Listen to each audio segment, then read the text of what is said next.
Hello and welcome to WION Live, broadcast from London. I'm Ollie Barrett and these are the headlines.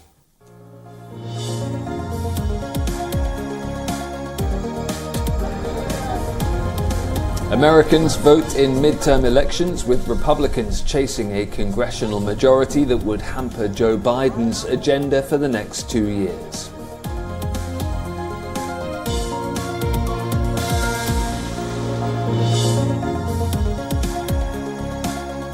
Ukrainian President Volodymyr Zelensky says he is open to talks with Russia, but only genuine negotiations that would restore Ukraine's borders.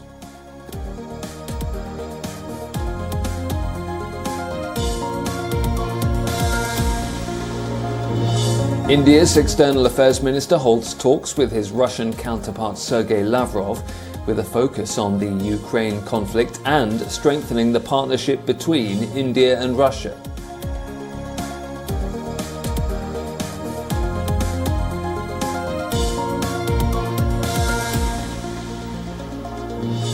President Xi Jinping says China will strengthen its military training and preparation for any war.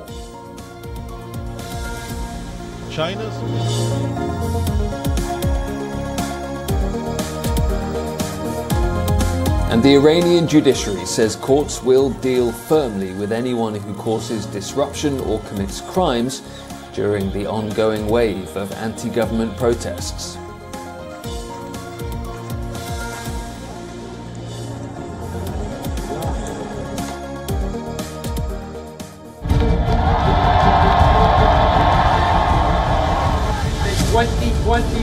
We are going to take back our magnificent White House.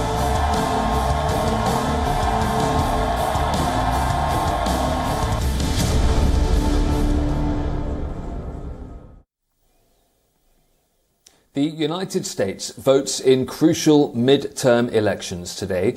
The polls will decide who will run the Congress's two chambers. The House of Representatives has 435 seats in total, all of which are up for grabs. In the Senate, around a third are being contested. The results will set the tone for the next 2 years of Joe Biden's term. A strong Republican showing could upend many domestic and foreign policy plans. But governors' mansions are also up for grabs in 36 states. State-level lawmakers, secretaries of state and attorneys general will also be decided. Issues related to the economy are a top priority for many voters, but democracy and election authenticity are also under the spotlight. President Joe Biden and former President Donald Trump are rooting for their party's candidates, even as speculation grows about the 2024 presidential election.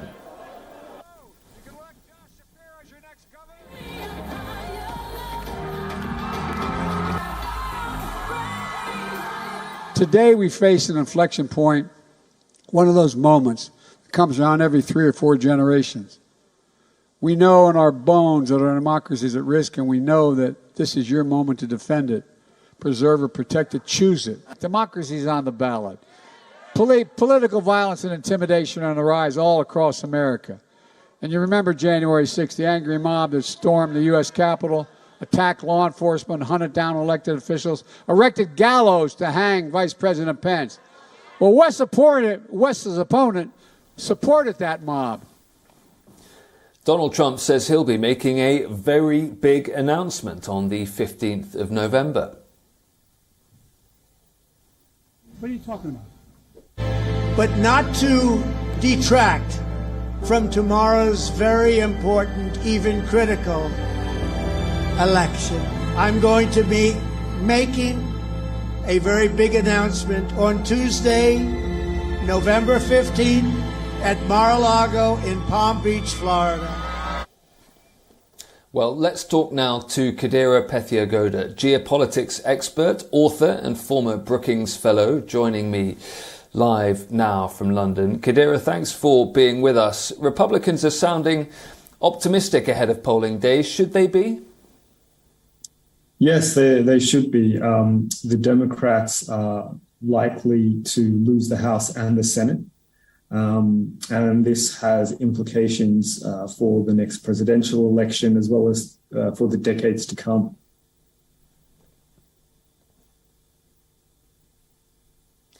And in terms of the various votes we're seeing up and down the country, there have already been some concerns raised, particularly by Republicans, about the integrity of some of these votes. Is that a theme we're going to see in the next few days, or will that depend on how well the Republicans do? Yes, I think it'll depend on how well the Republicans do. But I think the likelihood of questioning votes, I think, is an interesting issue, because what you see is the Trumpian, the MAGA kind of segment of the Republican Party is now actually the dominant base. And they're the ones who questioned the last election's results. So going forward, the better they do, the more likely you're going to see challenges to the standard processes of US democracy and a more questioning of the dominant sort of narratives.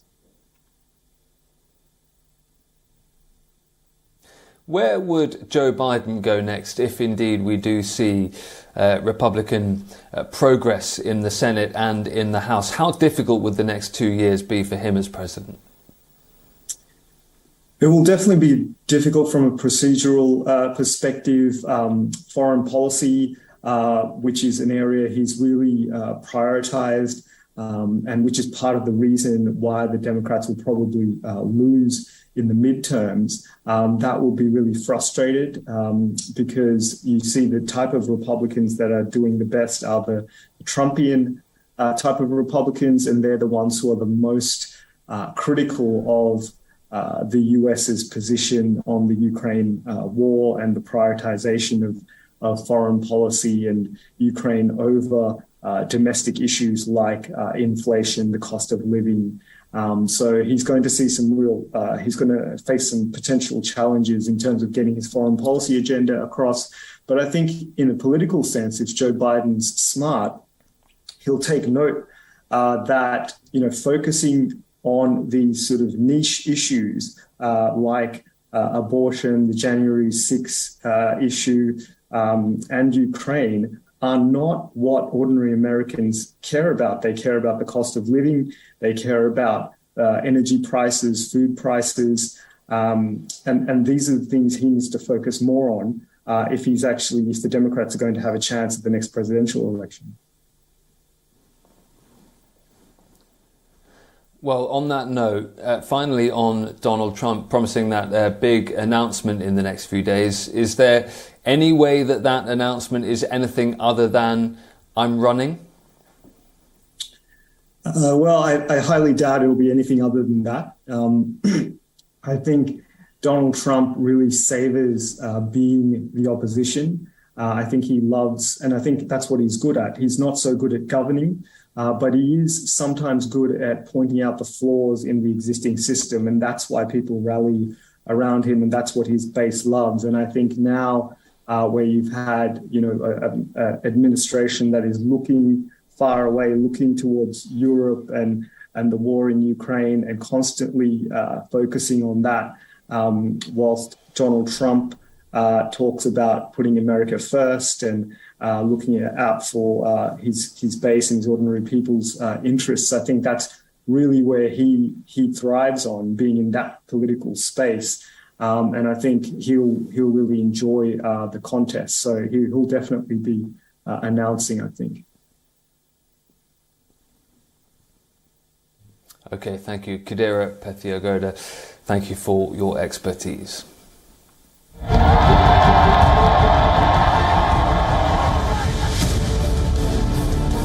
Remember, the power's in your hands. We're the United States of America.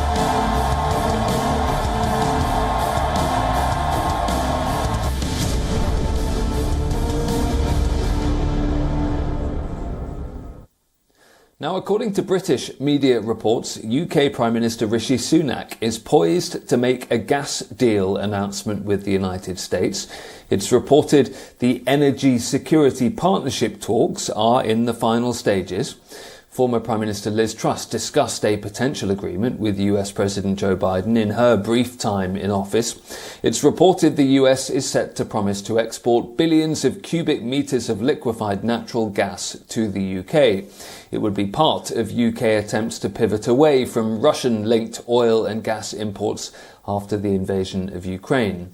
There are also expected to be declarations of joint work between London and Washington to improve energy efficiency, drive down consumption, and invest in future renewable technologies.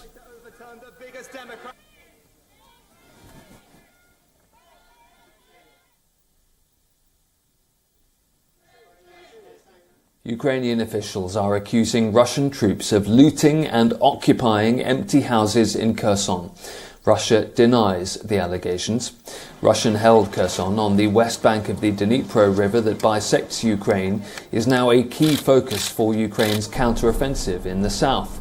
Ukrainian forces on the nearby front line anticipate the resumption of fierce fighting there. In recent days, Russia has ordered civilians out of Kherson, and now a Russia-installed official in the region says that mass evacuation is over. The city of Kherson is in a state of anticipation now. Those people who left the right bank part of Kherson region for the left bank are in a safer condition. The mass evacuation of the population is over. People may now leave individually if they apply for evacuation via their hotline. But I repeat, they must do it individually today. Ukrainian President Volodymyr Zelensky says he is open to talks with Russia, but only genuine negotiations that would restore Ukraine's borders, grant it compensation for Russian attacks, and punish those responsible for war crimes. Zelensky says the Donetsk region in the east remains the epicenter of fighting in the conflict. The Donetsk region remains the epicenter of the greatest madness of the occupiers. Hundreds die daily. The ground before the Ukrainian positions is littered with bodies of the occupiers. In general, at the front, our forces are in state of active defense. In some areas of the east and south, we are gradually pushing back the enemy. Step by step, we are moving forward.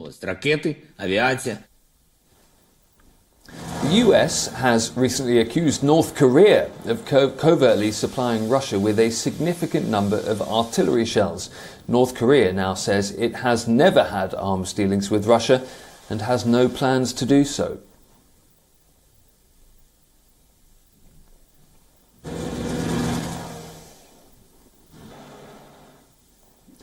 Residents of Ukraine are preparing for a harsh winter ahead.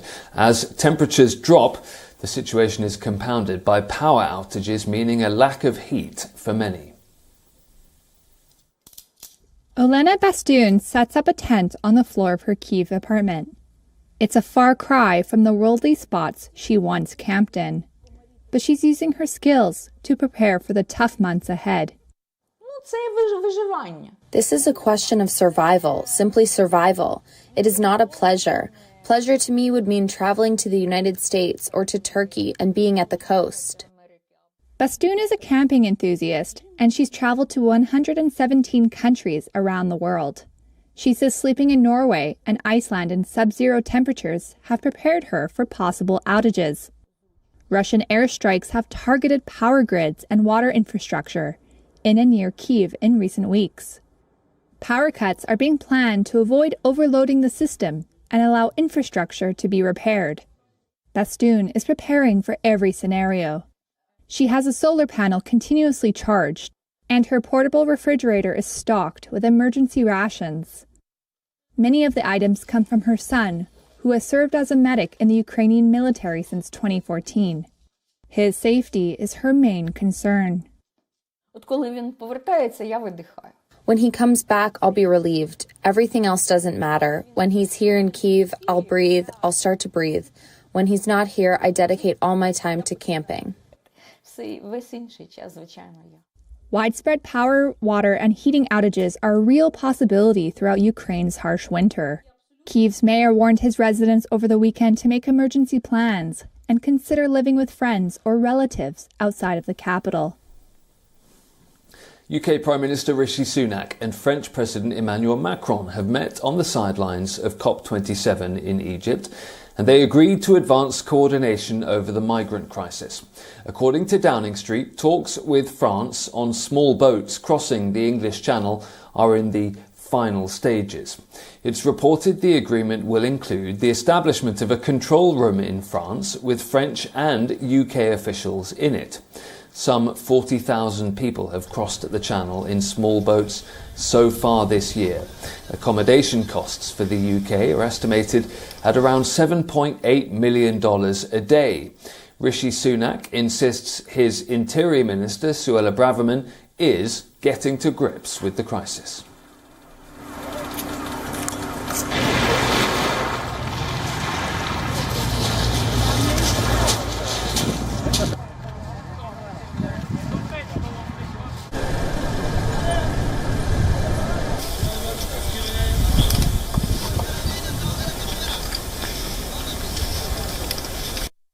Next to Ethiopia, and a hotline has been set up between Ethiopia's federal government and Tigrayan forces, this as the two sides attempt to build upon a ceasefire agreed in their 2-year conflict. Ethiopia's government and Tigrayan forces have established a phone hotline following a truce struck last week, the African Union's chief mediator said on Monday. Olusegun Obasanjo was updating delegates and journalists amid peace talks in Nairobi. The first sign for me of the progress after the signing of the agreement is the fact that between them they have exchanged hotline by which they can call themselves if anything is happening. An official familiar with the talks said the hotline would address any flare-up in fighting and would be used to coordinate disengagements. Following negotiations in South Africa's capital Pretoria, the Ethiopian government and regional forces from Tigray agreed on Wednesday to cease hostilities. It was a dramatic diplomatic breakthrough. 2 years of war have displaced millions. Thousands have lost their lives. The truce has also raised hopes that humanitarian aid can again flow into Tigray, where hundreds of thousands are facing famine. Ethiopian Prime Minister Abiy Ahmed's national security advisor and lead negotiator, Redwan Hussein, said on Twitter that meetings in the Kenyan capital would ensure safety and expedite humanitarian flow to areas hitherto inaccessible. Spokesman for the Tigray authorities, Getachew Reda, said they would honour their commitments.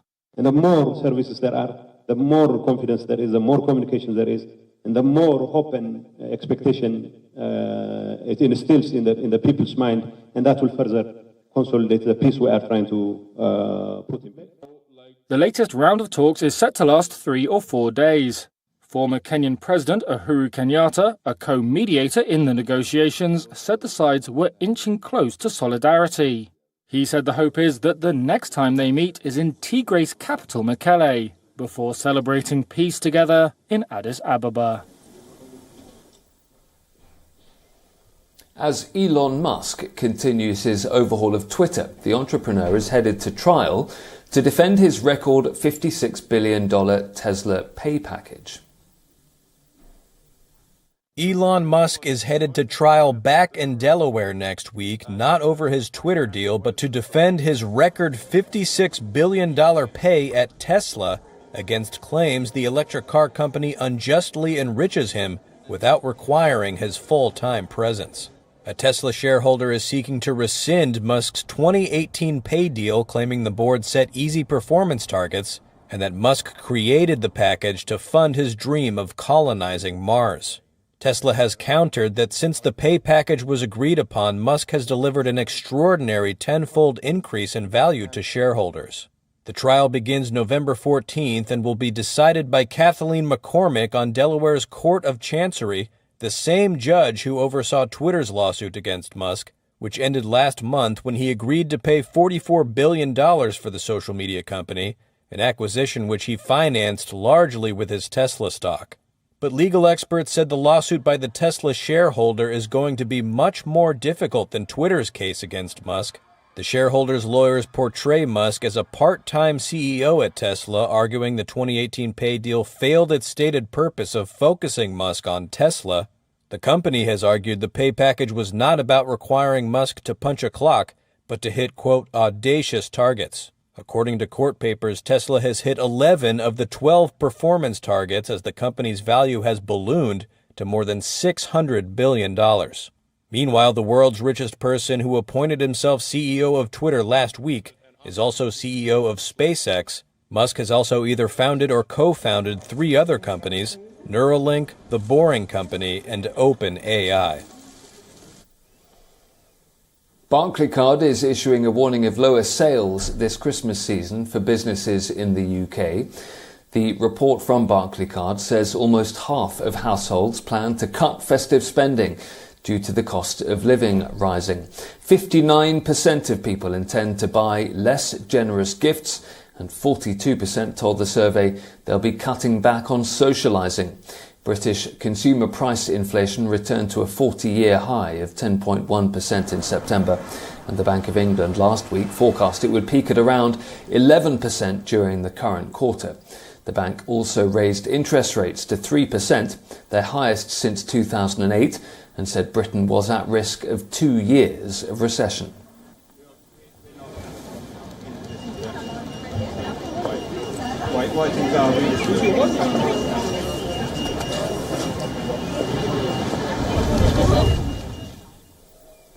Lewis Hamilton has been given Brazil's honorary citizenship ahead of this weekend's Sao Paulo Grand Prix. Hamilton overtook Timo Glock on the last lap of the 2008 season decider to pip Ferrari and Brazil's Felipe Massa to the world title. But Hamilton considers the late Ayrton Senna to be his idol, and he donned a Senna tribute helmet after winning at Interlagos for the first time in 2016. Since then, he's won the Brazilian GP 3 times and has been seen often draped with the Brazilian flag on the podium. Brazil's lower house of parliament passed a bill in June to make Hamilton an honorary citizen, and that honour was bestowed on him in front of a packed Congress.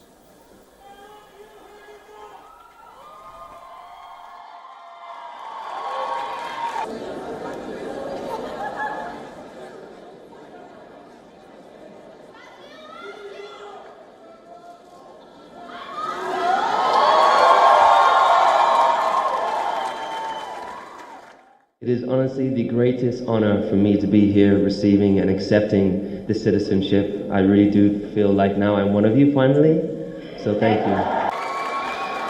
When I arrived here in 2007, the love that's grown, the experiences we've had, and particularly 2021, knowing you guys were cheering me on the way, it was one of the most special moments of my entire life.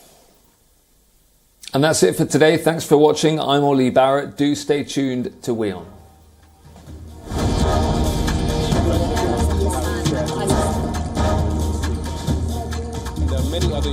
This is great, Arab.